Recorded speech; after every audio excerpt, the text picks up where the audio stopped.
Ako ilang beses na ako nang pindutan ng bell. Nakakairita eh. Samantalang yung iba, hindi pinipindutan ng bell, umabot pa ng 5 minutes. With the permission of Senator Judge and indulgence of Senator Judge Padilla, what is the pleasure of Senator Judge Rafi Tulfo? Walang mic.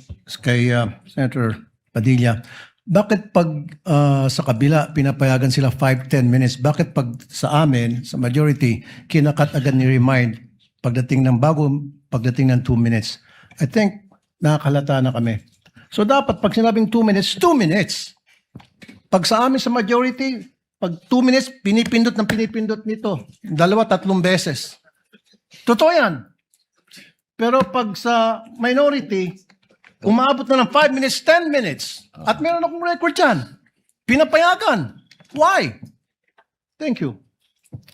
The comments of Senator Judge Rafi Tulfo is recognized. However, the chair would like to point out that in the impeachment court, there is no majority nor minority. We are all senator judges. And Senator Lacson earlier requested also an additional time to finish his point, which the chair allowed. That's why the chair reminded Senator Judge Padilla to wind up because his time already lapsed. Kaya nga, Mr. Presiding Officer, I'm sorry, I do have a lot of respect in you.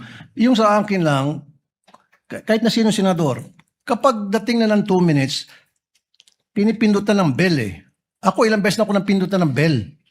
Nakakairita eh. Samantalang yung iba, hindi pinipindutan ng bell, umabot pa ng 5 minutes. I'm not referring to anybody here now. Yun lang yun eh. Kaya nga kuminsan, binubulungan ko na nandiyan eh. Oy, pindutin mo na yung bell.